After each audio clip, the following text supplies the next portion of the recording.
Screen visual होगी everybody के लिए। Now yes ma'am. ये जो न्यूमेरिकल है आपका, ये आपकी सिंपल स्ट्रेस और स्ट्रेन पे है। इस टाइप्स के न्यूमेरिकल हमने क्लास में सॉल्व किए थे, तो ये न्यूमेरिकल फर्स्ट और सेकंड हम छोड़ देते हैं। थर्ड न्यूमेरिकल भी आपका जो है वो वही है, सिंपल स्ट्रेस स्ट्रेन पे ही बेस्ड है। यहाँ से हम न्यूमेरिकल 4 से देखेंगे। न्यूमेरिकल 4 आप देख रहे हैं डायग्राम, अगर आप देखेंगे तो डायग्राम में देखेंगे ये हमारा 3 रॉड है, 3 बार हैं, और तीनों बार्स की आपकी जो डायमेंशन है वो आपकी अलग अलग है। डायमीटर चेंज है और बार्स की लेंथ चेंज है। तो इसको हम कैसे सॉल्व करेंगे? ये क्वेश्चन आपकी आई हुई है 2016 और 2012 में। तो इस टाइप्स के क्वेश्चन आपके एग्जाम्स में पूछे भी जाते हैं, और बाकी आप अगर कॉम्पिटिटिव पॉइंट से देखें तो उसके लिए भी आपकी ये जो है बेसिक, अगर आपका सोम का क्लियर है तो आप आगे के जो भी आपके सब्जेक्ट्स आते हैं, आरसीसी आता है, स्टील आता है, वो सारे आप कर लेंगे। क्योंकि कहीं ना कहीं अगर हमारा बेसिक वीक होता है तो फिर हमें वो चीज़ें समझ में नहीं आती हैं। तो नाउ आप यहाँ एग्जाम्पल में देख रहे हैं, लिखा हुआ है ए बार ऑफ स्टील 60 मीटर लॉन्ग। एक आपकी स्टील की बार है जिसकी लेंथ हमारी दी हुई है 60 metre, is subjected to an axial tensile force of 10,000 newton. आप यहाँ टेंसाइल फोर्स लिखा हुआ है, तो इट मीन्स जब हम डायग्राम में भी देखेंगे तो आप देख रहे हैं फोर्सेज जो हैं वो आपके बाहर की तरफ उसकी एरो बनी हुई है, तो ये टेंसाइल फोर्स को इंडिकेट करता है। वो आपका दिया हुआ है 10,000 न्यूटन, तो यहाँ इसको फिगर में किलो न्यूटन में दर्शाया गया है, तो ये 10 किलो न्यूटन है। Now it is 2 centimetre in diameter for 15 Saint.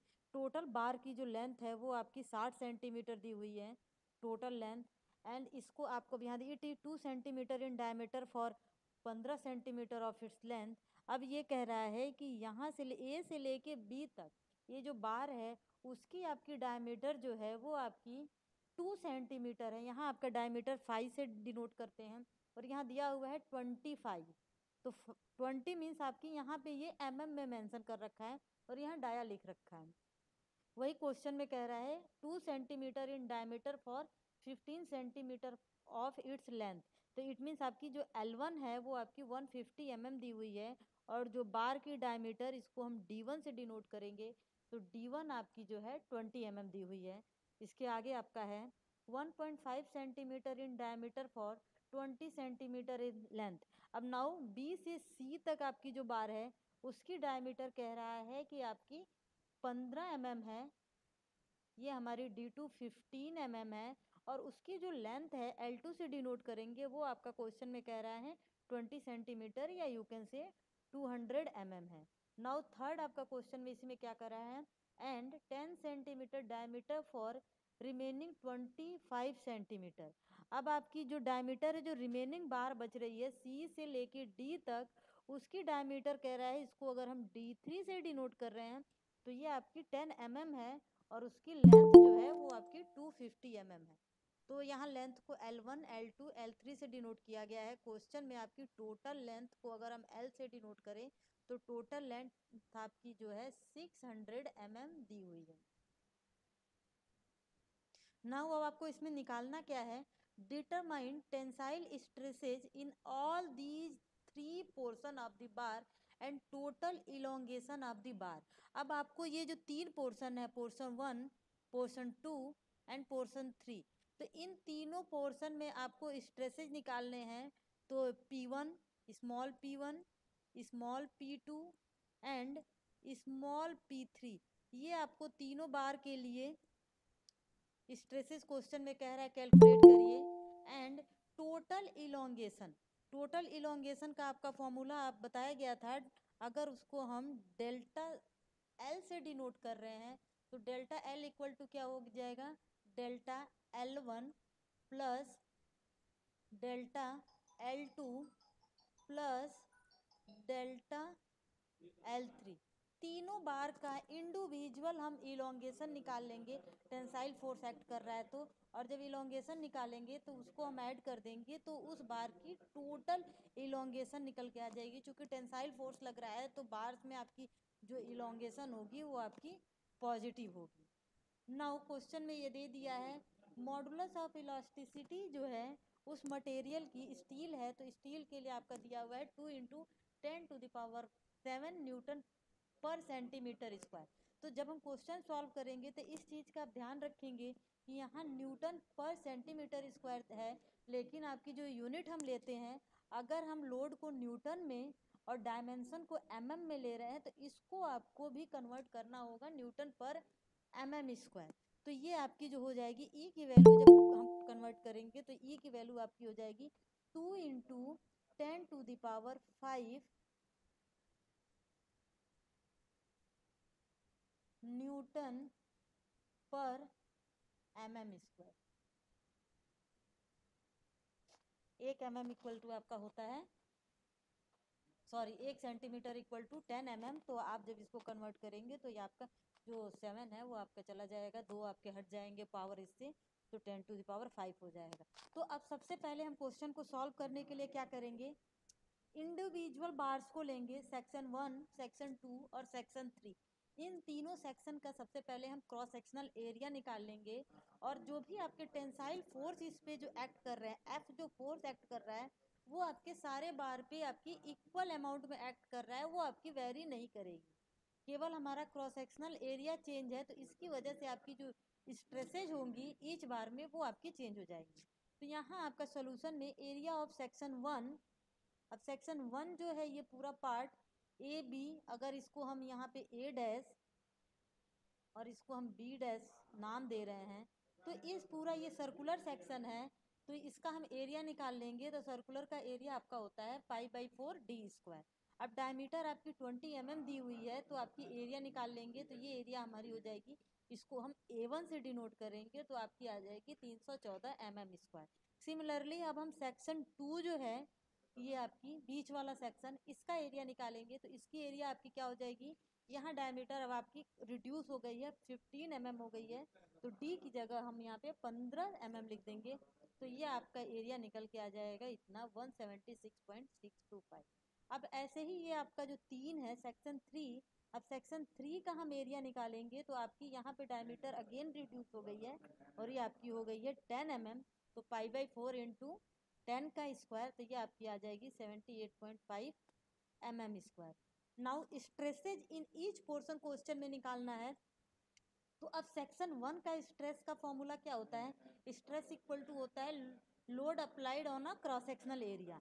तो F/A होता है स्ट्रेस का जनरलाइज जो फॉर्मूला होता है, रो इक्वल टू आपका होता है F/A।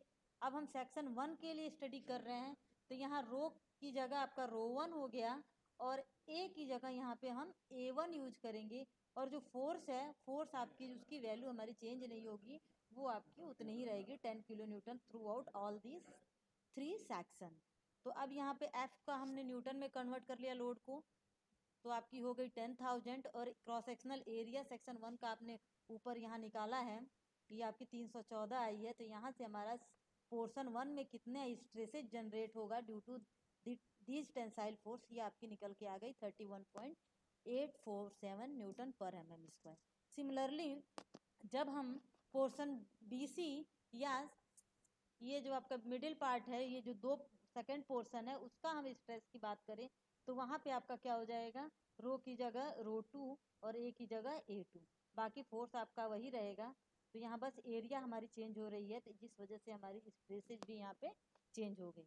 अब उसी तरह हम सेक्शन 3 का निकालेंगे, पोर्शन CD का, तो यहाँ स्ट्रेस क्या हो जाएगा, रो3 इक्वल टू F/A3।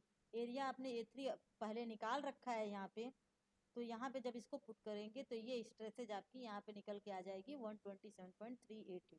तो यही तीनों आपको क्वेश्चन में एक तो निकालना था, तो ये तीनों आपके हो गए आंसर। अब हमें निकालना है क्वेश्चन में total elongation of the bar, total elongation delta L अगर है तो वो आपकी क्या हो जाएगी, delta L equal to delta L1 plus delta L2 plus delta L3। अब ये जो है आपकी डेल्टा L1, अब डेल्टा L1 निकालने के लिए आपने फॉर्मूला आपको पता है, stress is directly proportional to strain, rho is directly proportional to epsilon. तो अगर हम यहाँ rho is equal to proportionality limit को रिमूव करेंगे, तो यहाँ ई इंट्रोड्यूस करेंगे, और एप्सिलॉन क्या होता है, स्ट्रेन क्या होता है, change in length upon original length. तो हमें निकालना है डेल्टा एल, तो डेल्टा एल का फॉर्मूला आपका क्या हो जाएगा, delta L equal to cross multiplication कर देंगे, ये आपका हो जाएगा रो इंटू एल अपॉन ई।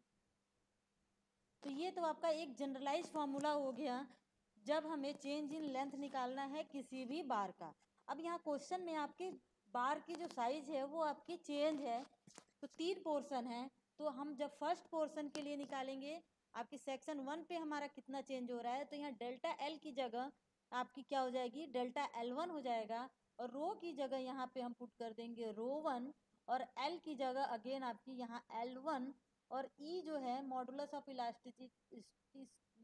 इलास्टिसिटी, चूंकि ये आपकी पूरी मटेरियल जो है वो स्टील की है, तो यंग मॉडुलस की वैल्यू जो है वो आपकी through out the section same रहेगी, वो चेंज नहीं होगी, इसलिए यहाँ पे ये ई आपकी एज इट इज रहेगी।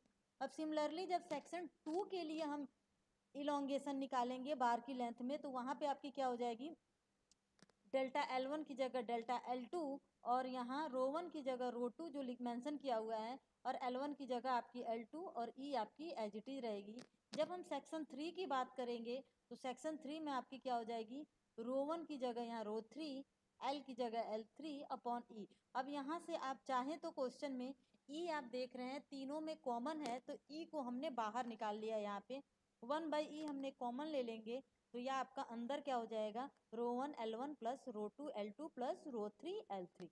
अब आपको सारी वैल्यू पता है, बस हम इसको पुट करेंगे तो आपकी टोटल इलोंगेशन डेल्टा एल निकल के आ जाएगी। रो 1 आपने यहाँ निकाला, रो 2 भी निकाला, रो 3 भी निकाला, और L1 L2 L3 की वैल्यू आपकी क्वेश्चन में दी हुई है, यहाँ आप देख रहे हैं फिगर में L1 L2 एंड L3, ये तीनों वैल्यू हमारी दी हुई है। और मॉडुलस ऑफ इलास्टिसिटी ई की वैल्यू भी आपकी स्टार्टिंग में ही क्वेश्चन में दी हुई थी, 2 × 10⁷ न्यूटन पर सेंटीमीटर स्क्वायर। तो जब इसको हम सॉल्व करेंगे तो आपकी इलोंगेशन जो आएगी, आपकी टोटल इलोंगेशन आ जाएगी 0.24 mm आंसर। ये तो आपका हो गया क्वेश्चन को अगर हमें कैसे सॉल्व करना है, अगर हमारी बार की जो लेंथ है वो चेंज हो रही है और डायमेंशन आपकी जो है चेंज हो रही है। Now next question you can see a circular rod of 40 mm diameter and 400 mm in length। Figure में दिखाया गया है एक आपकी सर्कुलर रॉड है, ये जस्ट ऐसे दिखाया गया इसलिए सर्कुलर नहीं दिखाया गया, हमने एक रफली इसमें डायग्राम बनाया। सर्कुलर रॉड है जिसकी लेंथ आपकी क्या है, 400 mm है और डायमीटर 40 mm है। It is hollow with an inner diameter 20 mm up to the half length of rod. अब आप यहाँ ये कह रहा है कि इसके अंदर जो लेंथ जो टोटल 400 है, तो इस बार के हाफ लेंथ तक आपकी जो है एक इनर डायमीटर दी हुई है, हॉलो सेक्शन है एक पोर्शन में जिसकी डायमीटर हमारी 20 mm दी हुई है, और बार की टोटल डायमीटर आपकी है 40 mm। If E equal to आपकी 100 किलो न्यूटन पर mm स्क्वायर, दैट इज आप जब इसको निकालेंगे न्यूटन में तो आपकी हो जाएगी 1 × 10⁵ न्यूटन पर mm square. Then find the following when it is subjected to 50 kilo newton axial compressive force. अब यहाँ कंप्रेसिव फोर्स लग रहा है, इट मीन जो भी हमारा एक्सटर्नल फोर्स उस बार पे अप्लाई हो रहा है वो इनर साइड की तरह अप्लाई हो रहा है। तो हमें फाइंड आउट क्या करना है, मैक्सिमम स्ट्रेस कितना होगा, मिनिमम स्ट्रेस कितना होगा, और total change in length delta L इसमें आपकी कितनी होंगी। अब स्ट्रेस का फॉर्मूला आपको पता है फोर्स अपॉन एरिया होता है, तो stress is inversely proportional to the area of cross section. तो अगर हमारा फोर्स कांस्टेंट है तो जब इसको देखेंगे तो अगर हमारा क्रॉस सेक्शनल एरिया बार की चेंज होगी तो उसके बेसिस पे हमारा स्ट्रेस की वैल्यू जो है चेंज होगी।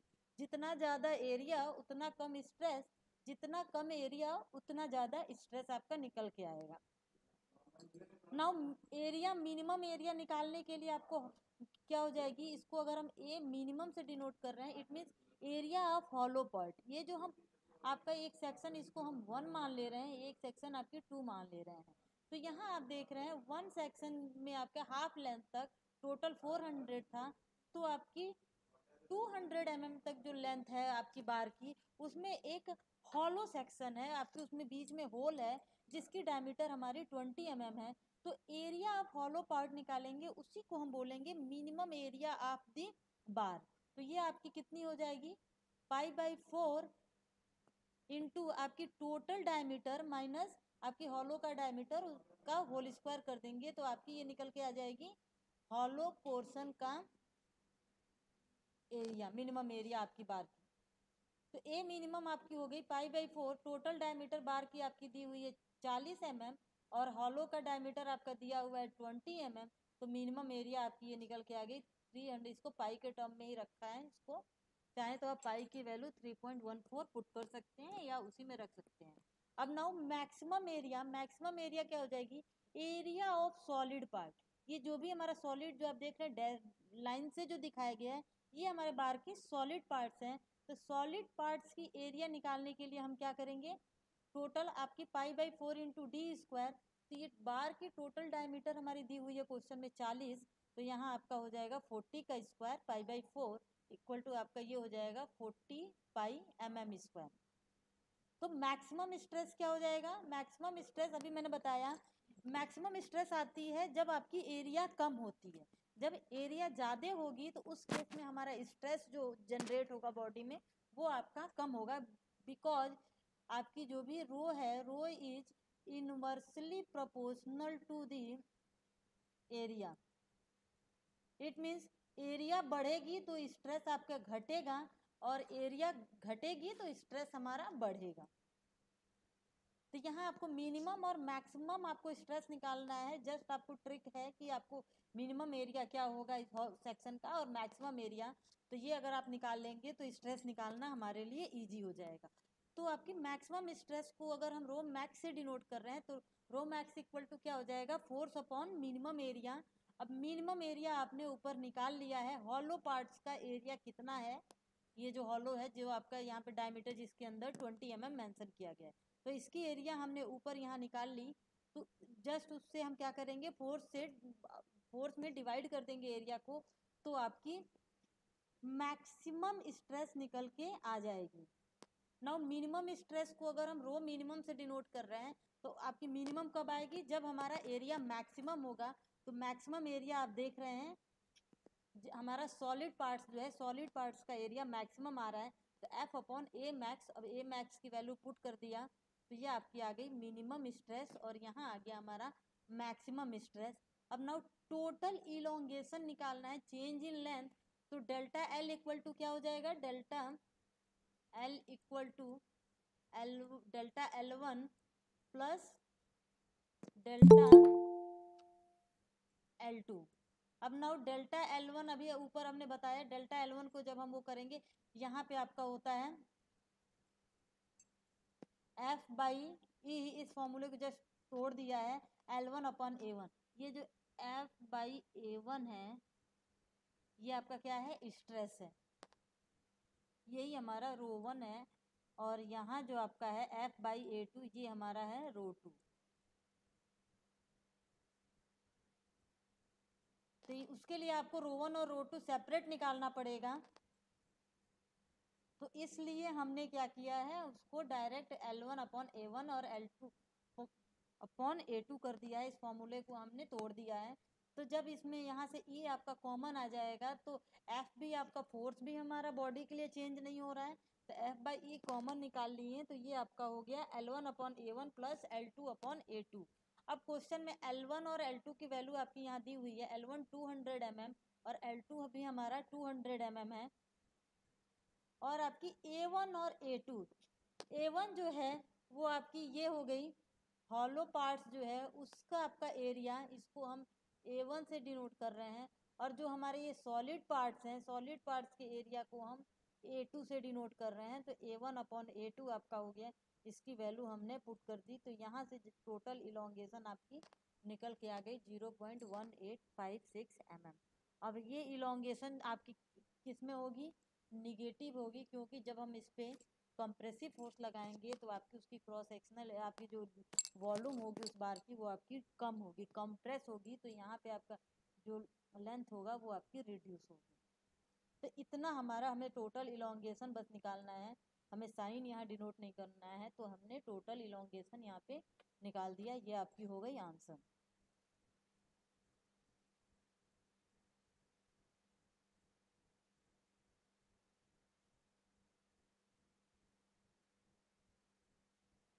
हाँ, एक आपको क्वेश्चन कराया गया था कंपाउंड मटेरियल का, जिसमें आपने जब डेरिवेशन किया था तो आपका एक था कि मान लीजिए कि आपका 2 बार हैं, जिसमें से एक बार हमारा अगर स्टील का है, दूसरा बार हमारा अगर ब्रास का है, तो उसमें हम कैसे टोटल स्ट्रेसेज निकालते हैं।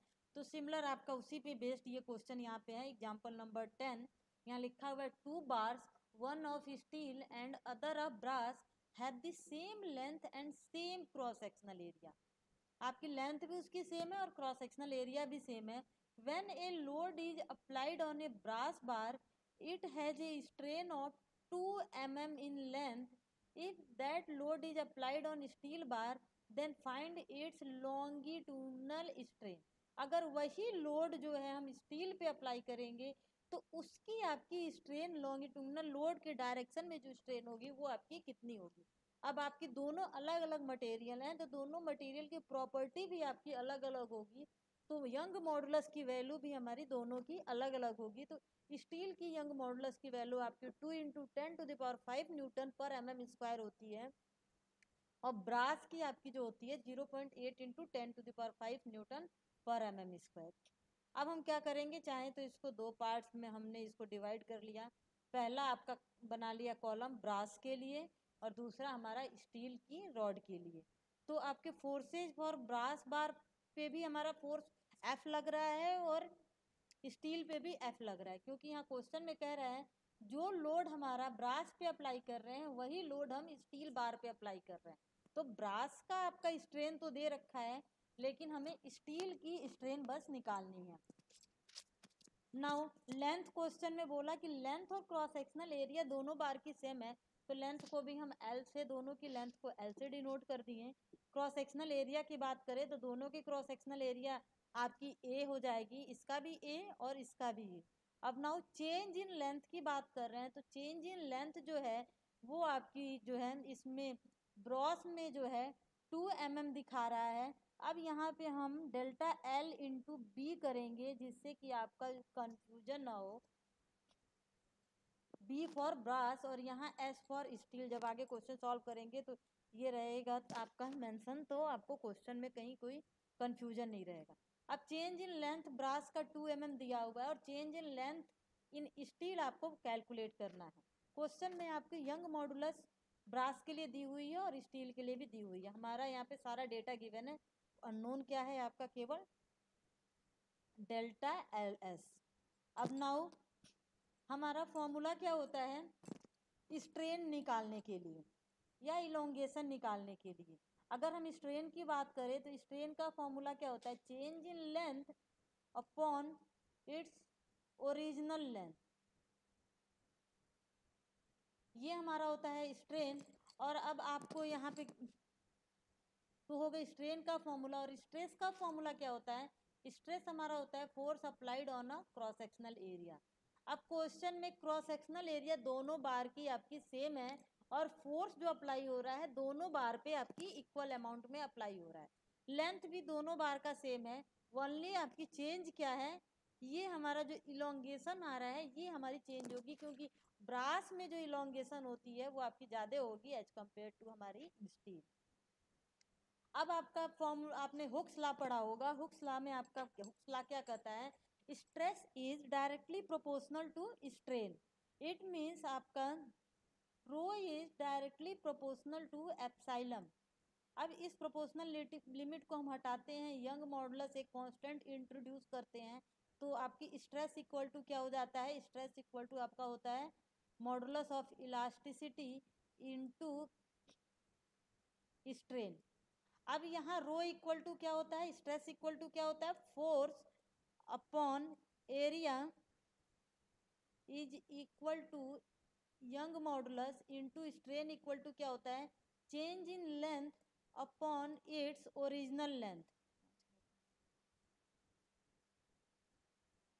Upon its original length. अब हमारा दोनों के लिए, अब यहाँ पे जब इसमें आपकी पुट करेंगे तो यहीं पे आपके जब क्रॉस मल्टीप्लिकेशन किया है, हमें निकालना क्या है, इलोंगेशन निकालना है बार की। तो delta L B equal to आपका हो जाएगा, जब इस फॉर्मूले को हम जनरलाइज फॉर्म में ले आएंगे तो F into L upon A into E B.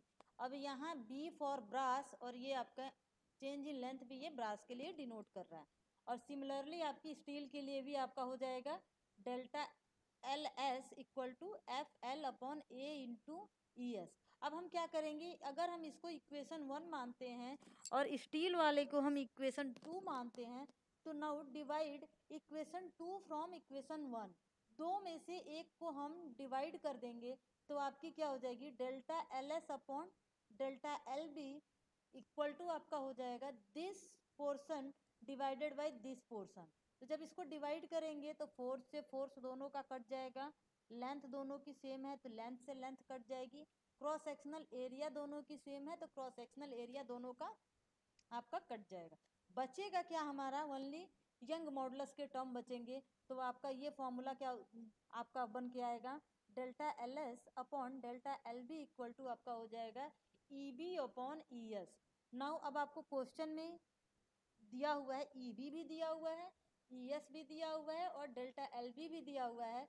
तो हमें अननोन क्या है, डेल्टा एस इलोंगेशन निकालना है केवल स्टील का। तो जब आप इसको पुट करेंगे तो आपकी इलोंगेशन निकल के आ जाएगी 0.8 mm। आपको पता है कि ब्रास जो है वो बहुत ज़्यादा आपका जो है इलोंग हो जाता है जब उसको हम फोर्स लगाते हैं। तो अगर आप यहाँ से देखेंगे कि आंसर हमारा सही है या नहीं, तो आप स्टील में इलोंगेशन देख रहे हैं 0.8 mm है, और यहाँ ब्रास में जो इलोंगेशन है वो आपकी 2 mm दिया हुआ है।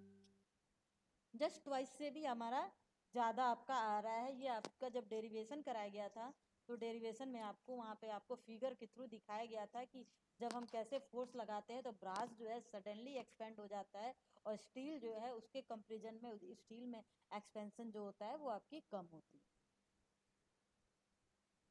नाउ एक क्वेश्चन आपका यहाँ दिया हुआ है, N alternating load is applied on A steel bar.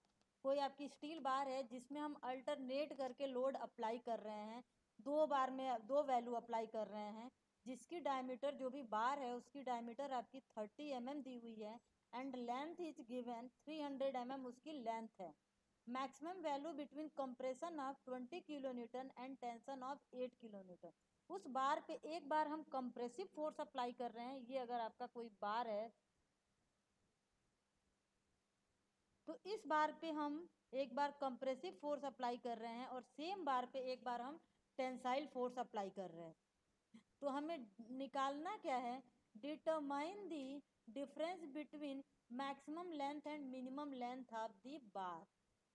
तो जब हम अप्लाई करेंगे तो आपकी क्या डिफरेंस होगा, अगर हम कंप्रेसिव फोर्स अप्लाई कर रहे हैं तो बार की जो लेंथ है वो आपकी कितनी चेंज हो रही है, उसमें आपका कितने अमाउंट में आपकी कंप्रेशन हो रहा है, और जब हम टेंसाइल फोर्स अप्लाई कर रहे हैं तो बार आपका क्या होगा, एक्सपेंड होगा। तो उन्हीं का आपका डिफरेंस क्या है ये हमें कैलकुलेट करना है।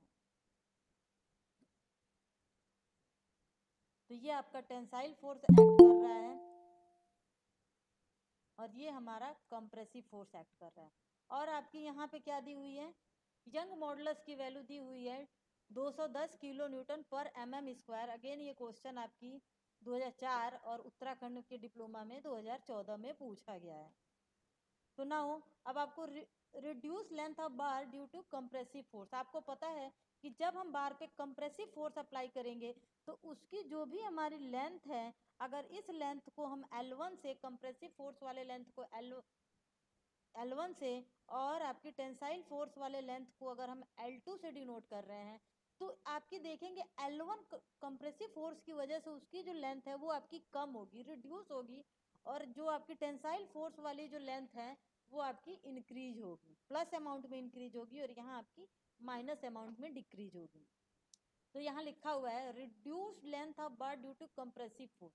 अब हमारी कितनी लेंथ रिड्यूस हो रही है due to the compressive force, तो इसको हम डेल्टा L1 से डिनोट कर रहे हैं।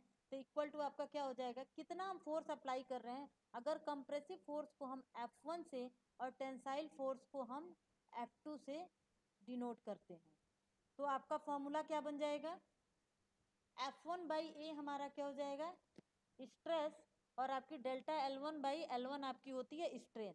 तो जो भी हमारा फॉर्मूला हम जनरलाइज फॉर्म में डिराइव करते हैं, सारे फॉर्मूले आपके बेस्ड होते हैं हुक्स लॉ पे। हुक्स लॉ हमारा जो भी कहता है stress is directly proportional to strain up to the proportionality limit या up to the elastic limit. तो हर जगह आप देख रहे हैं इसी फॉर्मूले को जैसा हमें रिक्वायरमेंट है उस फॉर्म में हम उसको तोड़ दे रहे हैं।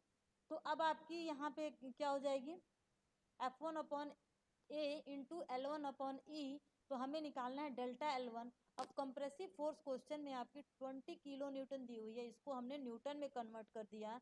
नाउ लेंथ आपकी बार की दी हुई है कितनी, 300 mm। दोनों बार्स की आप एक ही बार है तो आपकी लेंथ उसमें 300 mm पहले वाले के लिए ले लेंगे, अपॉन क्रॉस सेक्शनल एरिया, चूंकि हमारा स्टील का बार है सर्कुलर शेप में है, तो क्रॉस सेक्शनल एरिया आपकी हो जाएगी π/4 इंटू डी स्क्वायर। डी की वैल्यू हमारी 30 mm दी हुई है, into E modulus of elasticity, ये आपका 210 किलो न्यूटन पर mm स्क्वायर दिया हुआ है, तो इसको न्यूटन में कन्वर्ट करेंगे 1000 से मल्टीप्लाई हो जाएगा।